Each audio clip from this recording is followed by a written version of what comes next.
Welcome, Pewter Report readers, viewers, and listeners to a brand new edition of the Pewter Report podcast, Energized by Celsius. It is a Wednesday edition of the show, and we are going prime time at 7 o'clock. That's right.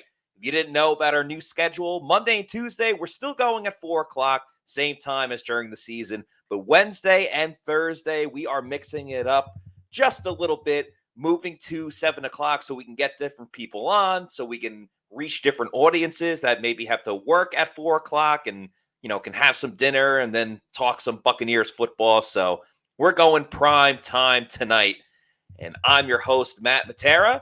I'm riding solo tonight, riding solo dolo to talk about the latest news with your Tampa Bay Buccaneers. We're going to have a lot of fun with this one, talk about the upcoming offensive coordinator interviews. There was one today as well. I'm going to answer a bunch of questions from the fans and react to comments that are going on as well. So it's going to be a fun, interactive Q&A type of episode on the Pewter Report podcast. Like I said, I'm Matt Matera, going solo for today's show, and looking forward to getting into everyone's comments, questions, concerns, everything else in between, as Tom starts off saying, hey, Tampa Bay.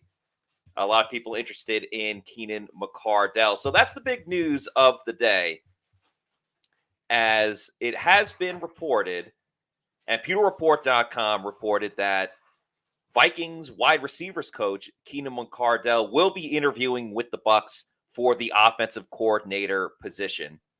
There are a couple of other candidates as well. Clint Kubiak, who is the son of Gary Kubiak. He was the passing game coordinator for the Denver Broncos last season, also spent a lot of time with the Minnesota Vikings. He interviewed today. That story came out. It was reported by multiple people. Clint Kubiak interviewed today with the Tampa Bay Buccaneers. And the other person on the list is Bob Cooter. That was reported by Rick Stroud of the Tampa Bay Times, I believe. And Jeremy Fowler of ESPN had the Clint Kubiak one. So the candidates are coming in. It's going to be a little bit of a carousel with different guys coming in and out. Who are they talking to? Who are they not talking to? What offense do you like? What offense don't you like? And we're going to break down a little bit of each and every offensive coordinator that is reportedly meeting with the Bucs. Again, just a reminder, PewterReport.com first reported that Keenan McCardell, that's right, the former Tampa Bay Buccaneer Keenan McCardell, will be interviewing with the Bucs this week, and we'll see how that goes. Want to get to some more comments as well. Eater wants either Kubiak or Johnson. Edward says LFG. Shaggy saying, you're not solo, we're here with you. I appreciate that, Shaggy. You are always here in the chats, in the comments. So love having you guys all with us. TB12 crew wants to know why McCardell, though. And we will get to that in just a moment. And yeah, a lot of people are want to talk about Bob Cooter. I understand that. Funny name, of course, but does have a background.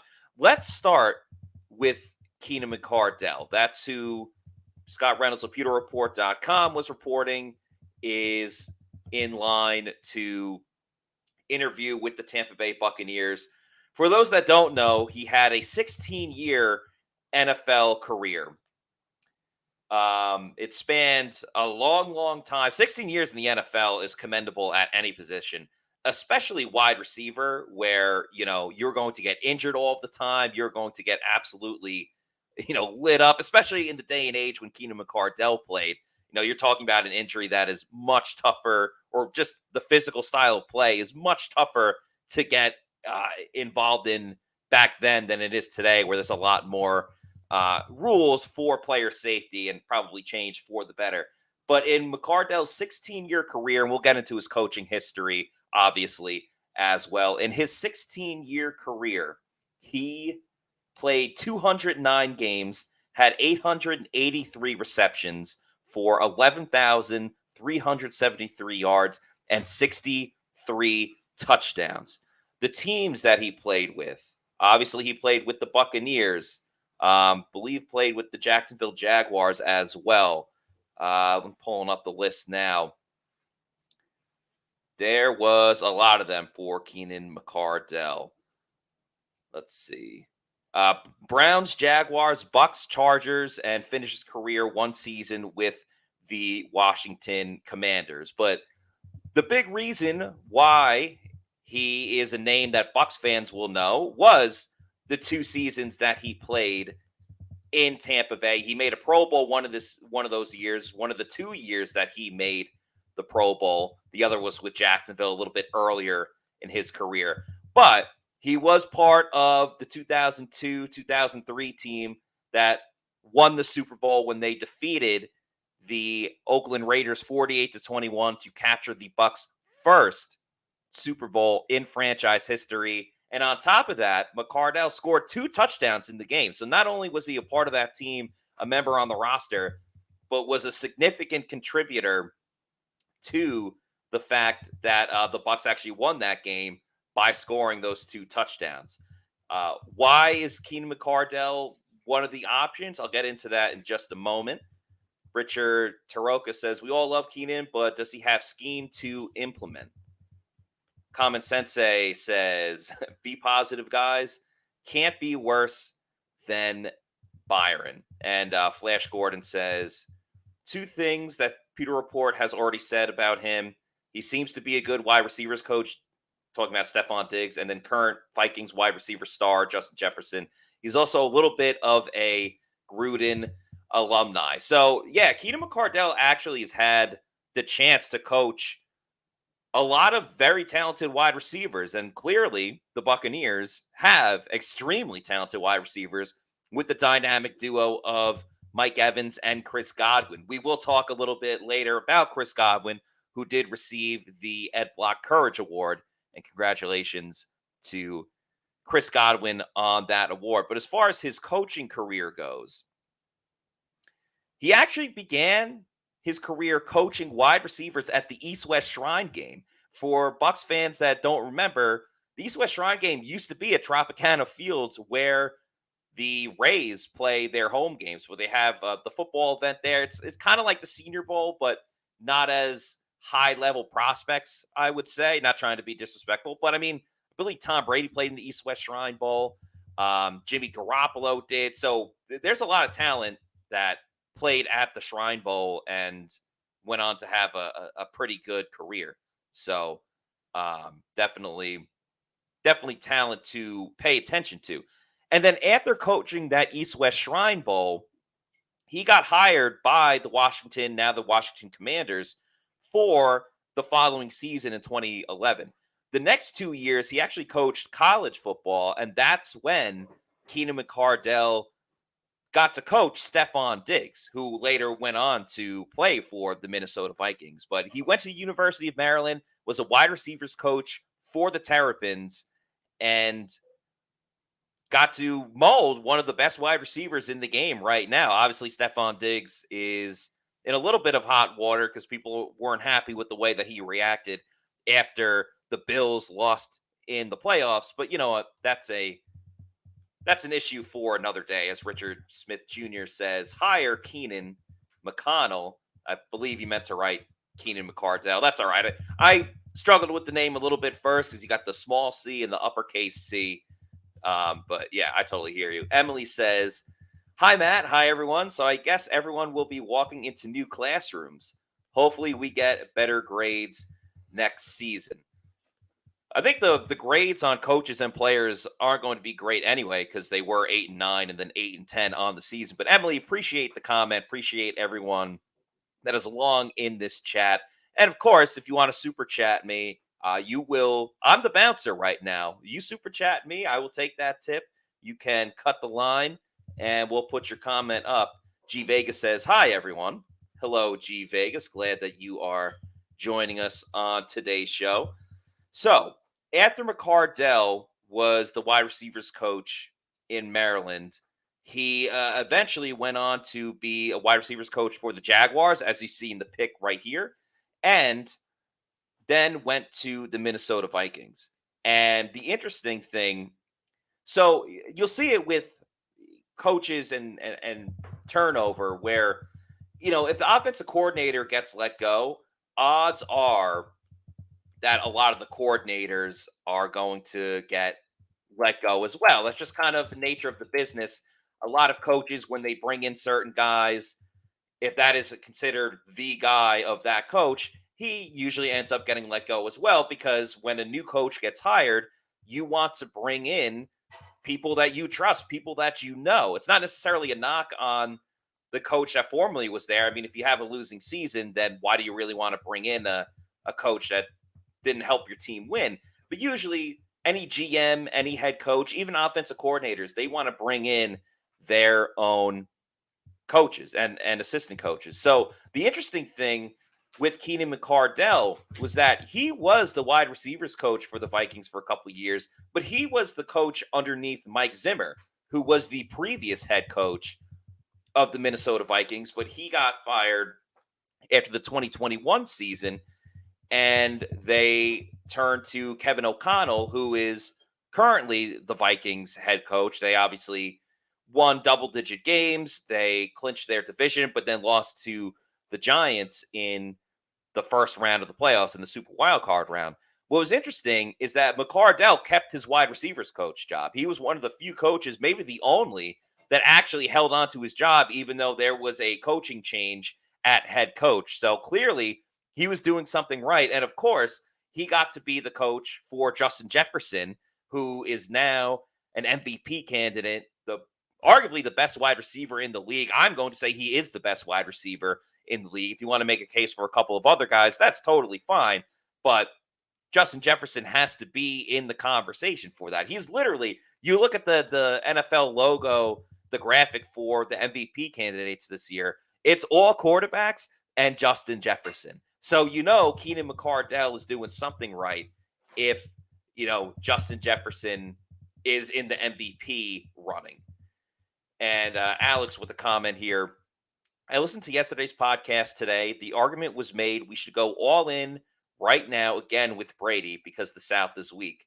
Wouldn't it be more smarter to rebuild with a weak division? I hear what you're saying, Alex, but I think at the same time, everyone is also going to be rebuilding at the same time. So how much more quickly can you rebuild than, say, the Falcons and the Panthers and the Saints? Now, you can look at the Bucs and say, all right, Tampa Bay still has Chris Godwin for a couple of seasons. They just signed Vita Vea to a long contract. Same with Carlton Davis.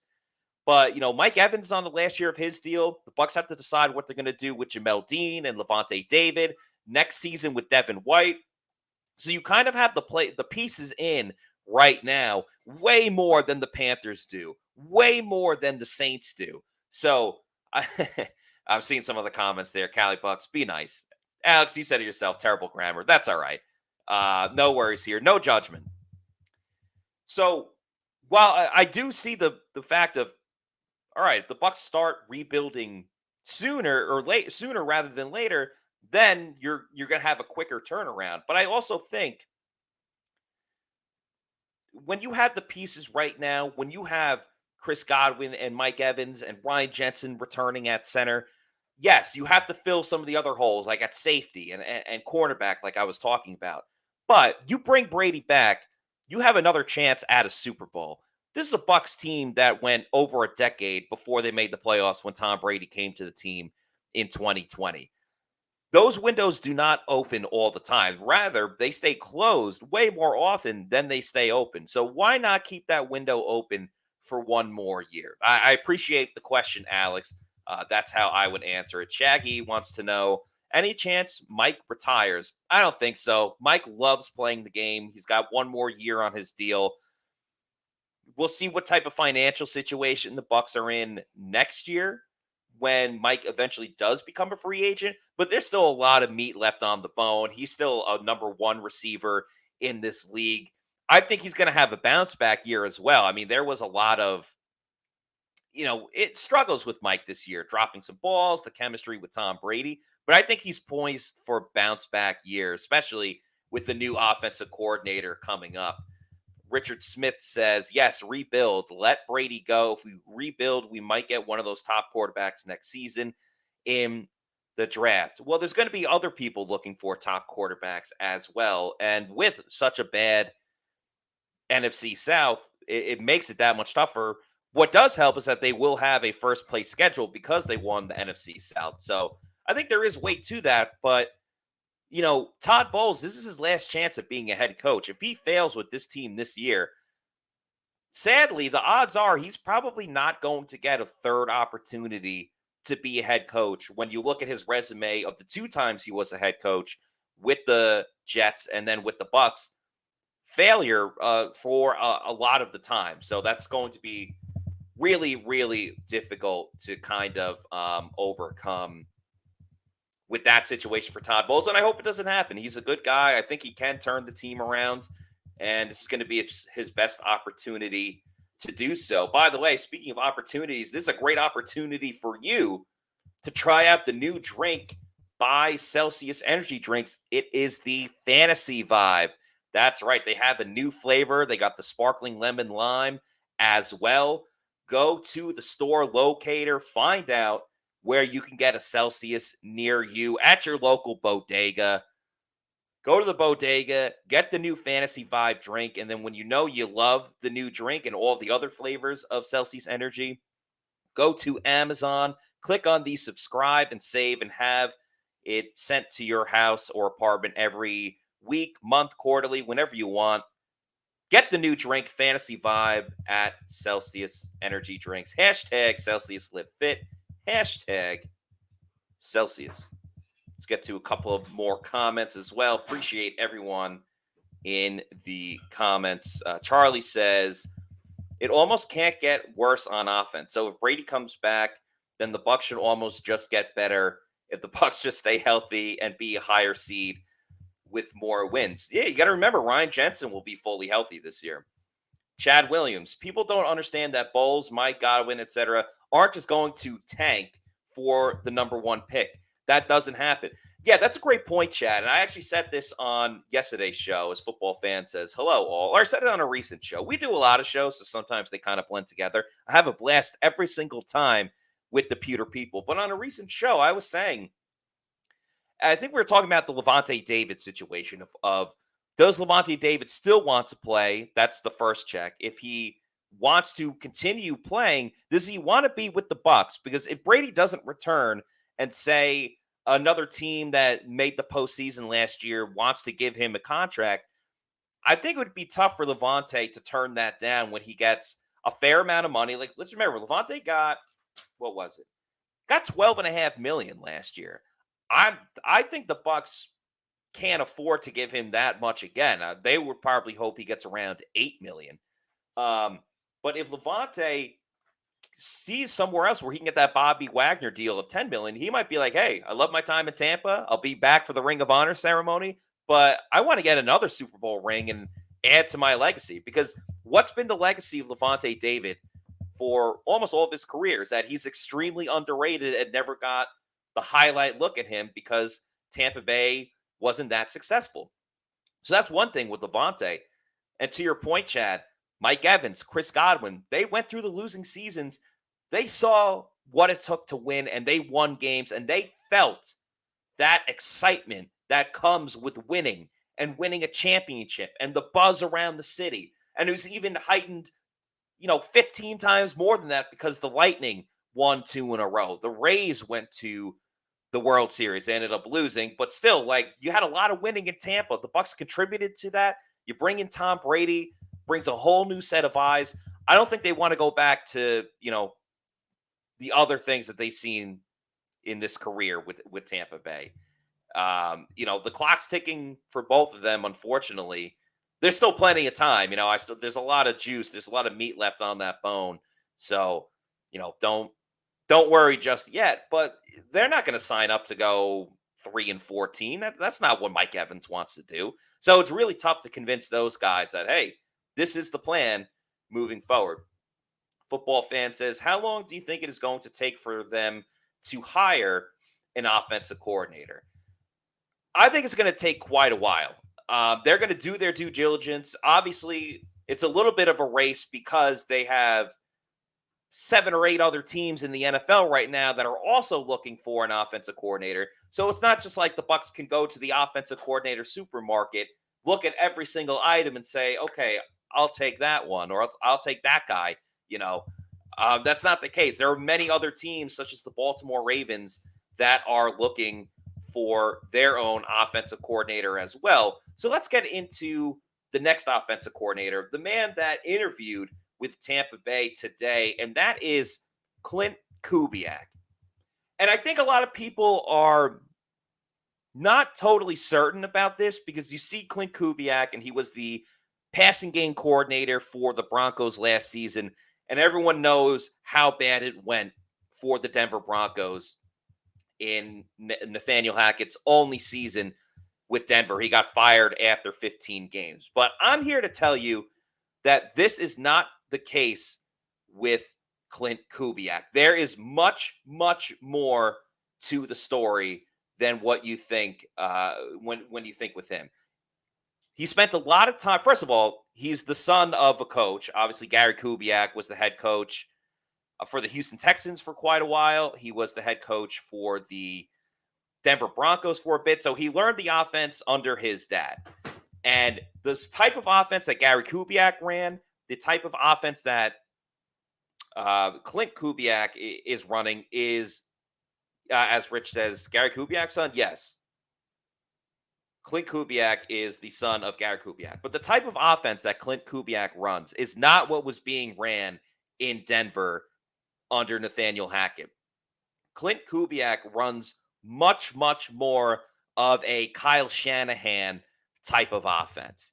He runs a lot of motion. He actually will run the ball, and he runs a lot of play action, which is super, super important. It's a creative type of offense. It gets people moving.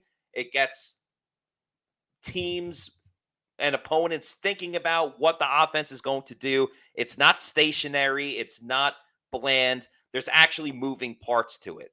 And I'm not saying that he got thrown under the bus with Denver, but he didn't get to run the offense that he wanted to run in Denver, and kind of got the short end of the stick a little bit because he was coaching in Minnesota for a while, and he was part of the Mike Zimmer head coaching regime as well. And Zimmer comes from the Shanahan coaching tree, going back to Kyle Shanahan's dad as well, and the Kubiak coaching tree. So what's important to really point out is, like, in 2021, Kubiak was calling the plays for the Minnesota Vikings, and that got Kirk Cousins to the Pro Bowl.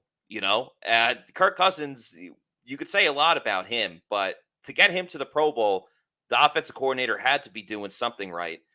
He was the offensive coordinator in Minnesota during the 2021 season after spending the 2019 and 2020 season as the Vikings quarterbacks coach. I'm reading story off of PewterReport.com from Scott Reynolds, so you can check that story out as well. It is the top story on our website at PewterReport.com right now.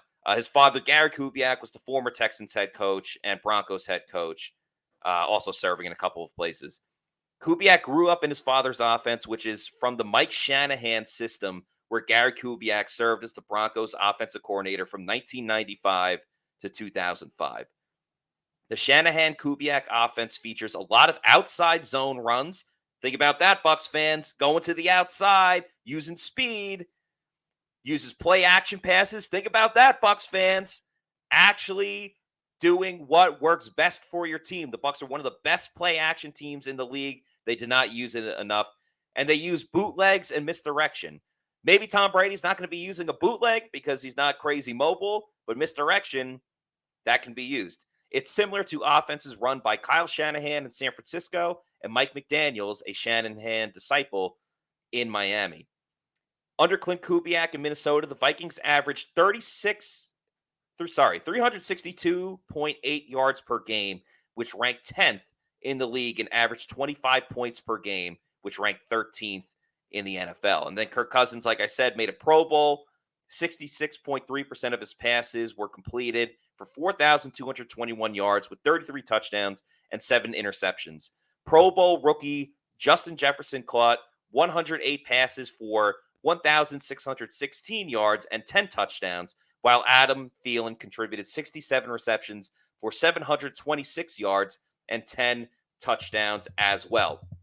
So, again, moral of the story, it did not work in Denver, but it didn't work in Denver for a number of reasons. But when he was calling the plays under the system that he learned in his whole career, the Vikings offense put up numbers. And I know they're doing well this year, even without, Zimmer and Kubiak, but this is a coach, an assistant coach that knows how to get the best out of his players and knows how to get the ball to his best players. Justin Jefferson, as a rookie, was putting up monster numbers. So I understand for Bucs fans, you could see it right in front and say, hey, Broncos offense looked terrible. Why would we want anybody from that Broncos offense? But I'm telling you, check the story out on pewterreport.com. Listen to what I just said. There is much, much more to the story when it comes to Clint Kubiak. I also saw that we got a super chat. I'm going to answer that in just a moment. But first, let's hear a message from our friends over at Age Rejuvenation. As we age, our hormones decrease, both for men and women. I was tired all the time, had no sex drive. I was groggy. I felt like I was 80 years old because everything hurt. I came to Age Rejuvenation because I was tired all the time. Bioidentical hormones has really made such an impact in people's lives. I actually enjoy shopping now. Got all my energy back. Mind is sharp. I feel like I'm 18 again. It was perfect for me. Get with Age Rejuvenation. Do it now. Don't wait. Call Age Rejuvenation today. Look better, feel better, have better sex using Age Rejuvenation. They have testosterone therapy, peptide therapy, and stem cell therapy. It's helped out John Gilmore. It's helped out Scott Reynolds. They feel younger. John Gilmore still looks like he can play. Scott has lost weight with Age Rejuvenation, and it can start helping out you. So check out Age Rejuvenation today. Oh, wrong graphic there. Let's get to the super chat that I saw. It is from William Butler. William, good to hear from you. Thank you very, very much for the $4.99 super chat. After seeing that video the Bucs released, why would Tom want to return with those lifeless teammates? I believe, William, and thank you for the comment, you are talking about the video that we wrote about on pewterreport.com. We still have it in here. I can actually play it for everybody in a moment, where they're playing against the San Francisco 49ers. They're trying to, come back in the game. Well, it was cut a number of different ways, where it was from the beginning, it was from the middle, it was from the end of the game as well. And Tom's being like, let's go, guys. Like, let's fight. We got to fight harder. We got to keep going. Blah, blah, blah, yada, yada, yada. And you have some of the guys listening, but, there's some players just completely looking away, not paying attention to what's going on. I get what you're saying, William. I think sometimes, the video can get taken out of context. I think it's one game where they were getting beat up really, really badly. So sometimes it's really tough to get your head in the game when, you're just playing in such an absolutely lopsided type of game. So it's not a good look by any means, but it's a small sample size over a long season. So just keep that in mind as well. I'll actually play that video for everybody. So if you haven't seen it, you could just be the judge of what you think. Samuel in the backfield now. They're going to pitch it to Samuel. Right side, gets the block. Samuel cuts it upfield. Deebo Samuel is in for the touchdown. Let's go, boys. Let's go answer it now. It's going to be a dogfight. That's why we're here. Let's go, boys. Come on. You want it, you got it. It's right here. You like football, this is where you want to be. You guys got it? Got to go fight. It ain't going to be any easier all day. Right? Let's go slug it out. 4th and 1. On one-on-one. Ready? Here's Brady. Only a 3-man rush this time. Going deep. Has Evans wide open. He's got it. Mike Evans. Foot race. Suck it out. Oh, yeah. There's a penalty, though, back at the line of scrimmage. Let's go, boys. Come on. Got to go fight. Another example of that red zone offense that just can't quite find a way to get it done. Hey, take this stupid thing off my back. Just rip it off. It's go through there. Just take it out. It's taped on. I It's all right. Just take it. And that was the video. Sorry to bring up some bad memories for Callie Bucks, who says, I was at this game. Stop showing this. I'm trying to forget this game ever happened. Yeah, that's true, but it was news, so that's why we had to talk about it. Mike Reynolds saying, okay, Matt, you got me excited about Kubiak.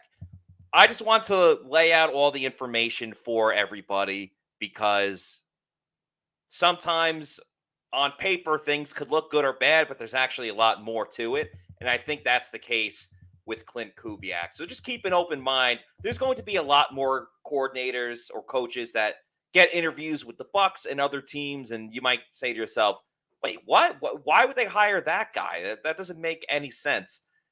And just know the Bucs are going to do their due diligence from top to bottom. A lot of different guys that they are going to talk to. And they're coaches in this league for a reason. They've had some success along the way and know the sport of football in one way or another. So why not see as many different creative minds as you possibly can and then come up with the best solution possible? And the last candidate we'll talk about is Jim Bob Cooter, one of the funnest names in football to say. A great football name in Jim Bob Cooter. He as well also has experience as an offensive coordinator with the Detroit Lions. Before we talk about that with the Lions, we'll talk about his current profession, which he was the passing game coordinator for the Jacksonville Jaguars. And of course, they have Trevor Lawrence, the number 1 overall pick from 2 years ago, dealt with Urban Meyer his first season as head coach of the Jaguars. Then they canned him before the season ended. They hired Doug Peterson in a fantastic move. The Jaguars won multiple games in a row at the end of the season, and they won the AFC South and then had a miraculous comeback against the Chargers when they were down 27-0 to win their Super Wildcard game, and then lost in the next round to the Chiefs in what was a very close game. So Jaguars fans have to be feeling pretty good about themselves heading into next year. But for Jim Bob Cooter, again, he working with a young quarterback as the passing game coordinator. The Jaguars were 10th in the league in passing yards per game, and they were also 10th in the league in points per game. They threw for 237.9 yards per game passing and scored 23, almost 24 points per game, settling in at 23.8. So I think the Jim Bob Cooter idea is interesting more for the fact that if Tom Brady is not with the Bucs, you have to work with a coach that can get the best out of a younger quarterback, which I'm not saying it 100% will be the case, but you really have two options if Brady doesn't come back. Go with the veteran guy that is going to be on his second team, whether it's a journeyman player, such as the Brad Johnson route when they won their first Super Bowl, or a guy that's been with the team for a long time and then all of a sudden change of scenery, which that doesn't always happen all of the time. Or you have to draft a quarterback in this year's draft or potentially next year's draft if everything goes worse and there's a lot more changes. So I think it is a fun idea that you could have Jim Bob Cooter as a coach that has experience as a play caller, but also working with a young quarterback like he did with Trevor Lawrence this season. So he's responsible with helping Trevor Lawrence. His experience as an offensive coordinator goes all the way back to 2015 when he was with the Lions. Now, he didn't start as the offensive coordinator coach, but they fired their offensive coordinator about halfway through the season, and Jim Bob Cooter took over and then was the offensive coordinator all the way up till 2019. And then he had a brief run with the Jets as the running backs coach, I believe, and then went to Jacksonville under coach Doug Peterson and had a lot of success there this season with the young rookie quarterback. So if I'm Jim Bob Cooter, or if I'm the Bucs trying to sell it to the fans, I would say he has coaching experience calling plays, something that Keenan McCardell doesn't. But he also works with young rookie quarterbacks, has worked with younger quarterbacks such as Trevor Lawrence, and you saw the progression that he made this season. So Jim Bob Cooter deserves, some of that praise for the success. If I'm Keenan McCardell, I'd be like, yeah, I haven't called any plays, but I work with some of the best talents in football, whether it's Stephon Diggs, whether it's Justin Jefferson. I can get the best out of the talents over here. And if I'm Clint Kubiak, I'm saying, listen, I learned from a great offensive coach or a great coach. Well, he's going to say his dad is great. I learned from a well-experienced coach in Gary Kubiak. I've ran the Shanahan offense, which is one of the most innovative and best offenses in football right now. And he also has experience calling plays too. So that would be my case if I was these offensive coordinators applying for the Bucs offensive coordinator position, how I would go about it. And if I was going to play some bets, like maybe the AFC and NFC championship games coming up, I would place those bets over at mybookie.ag. And of course, you don't have to just bet on football. You got hockey every night, basketball, a lot of other sports going on. You can bet on everything. And it's a new year, a new you. So give yourself a fresh start with MyBookie. Whether you bet to earn or to make the games more exciting, MyBookie gives you the most for your money with their redesigned deposit bonus. Just use the promo code Pewter, that's P-E-W-T-E-R, on a deposit of $50 or more to receive a cash bonus instantly to your MyBookie account.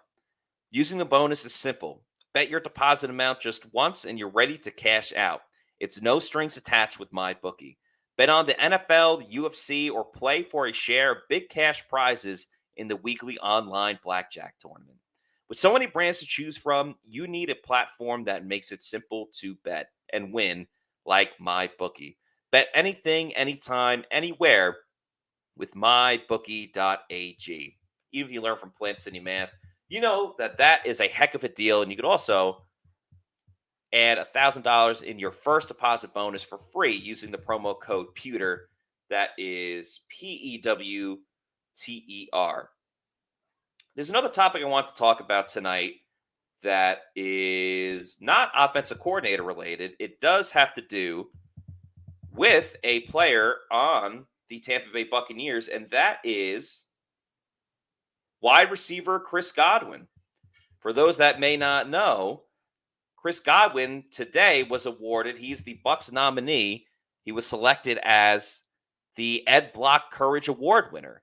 And that is voted on by teammates. Every player in the NFL, one per team, gets this prestigious award. It goes to, I just want to make sure I get this right. It's in honor of Ed Block, who was a trainer for the Baltimore Colts and is a humanitarian.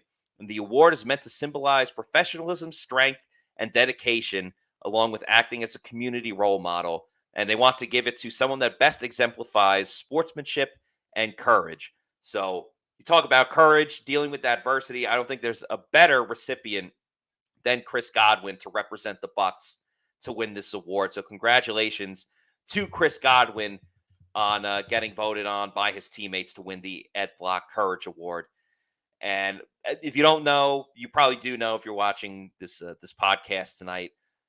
Chris Godwin tore his ACL in December of 2021. That's obviously one of the toughest injuries to come back from. He rehabbed all off season, rehabbed in training camp, came back by the end of training camp, and was ready for week one. He had 104 catches in the regular season. And that went for 1,023 yards. He scored 3 touchdowns as well. So returning from a serious torn ACL injury, he went over 100 yards catching, over 100 yards receiving, and then he had 10 receptions in the Super Wildcard round game against the Cowboys. So that put him at 114 catches on the season. And that is a Bucs franchise record for total catches in a season by a Bucs player. So congratulations to Chris Godwin for all that he's done. They will honor him and the rest of the Ed Block Courage Award winners on April 1st and 2nd in Baltimore, Maryland. And I think Chris Godwin's going to be even better next season. One last thing I want to point out about Chris Godwin, him and his wife, Mariah, they founded the Team Godwin Foundation. So make sure you check that out. They help out at-risk animals that have been in tough environments. They've also supported families financially through the pandemic and through hurricane disasters in the Florida area. So they're helping out a lot of people, and it's awesome what Chris Godwin is doing both on and off the field. So just wanted to take some time to congratulate Chris Godwin on that. There's been more discussion as well with Chris Godwin, specifically about should he be comeback player of the year. We can talk about that in just a moment, but we do have a super chat from Mike WP69. Thank you, Mike, for the $4.99 super chat. Mike says, I think it's safe to say that the Bucs are going to cast a wide net since Bowles may be coaching for his job. Put it this way. You know, there's been conversations back and forth. By the way, appreciate Gorilla Shop saying, hey, I'm watching from a bodega. That is freaking awesome. If you really are watching from a bodega, that is that's great to see. Love my local bodegas. And but anyway, to get back to Mike's point, Todd Bowles going into the season is on the hot seat. If they go 8-9 again and don't make the playoffs, I think Todd Bowles, unfortunately, is probably out of a job in Tampa. If they go 8-9 and make the playoffs and win a wild card round, he might get one more opportunity. But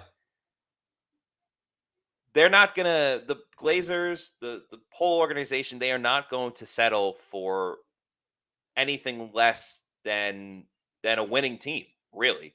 And Todd Bowles knows that as well. He knows that he's got to turn things around this season. I think Scott said it best the other day. We have clips on our social media as well where he said one of two things are going to happen.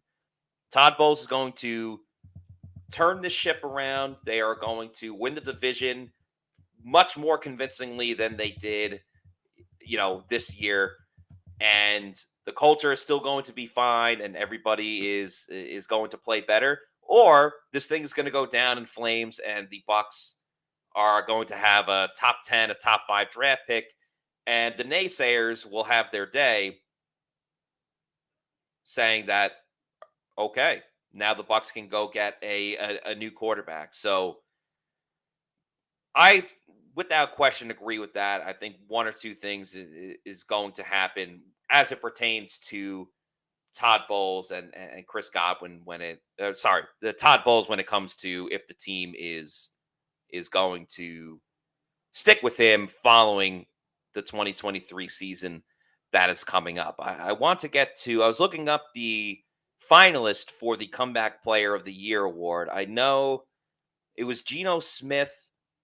It was Christian McCaffrey. Who was the third one? If anyone in the chat knows, was it Saquon Barkley? Yes, it was. Okay, so it was Geno Smith, Saquon Barkley, and Christian McCaffrey. So Chris Godwin, unfortunately, did not make the list. And, Mike Evans said it earlier this year. He said, in my eyes, thank you guys for saying Saquon. I still missed it. And even Mike Evans this year was like, Chris Godwin, he is, in my eyes, he is the comeback player of the year. And this year was a lot different than most because Geno Smith isn't returning from an injury. He just, he was a starter with the Jets. Then he's been a backup for multiple years. Now he got a chance to start again, and he helped the Seahawks get into the playoffs. Christian McCaffrey dealt with a number of injuries, finally healthy this year, and for his sake, got traded to the 49ers, and now he's playing in the NFC Championship game. And obviously helped the 49ers offense go a very long way.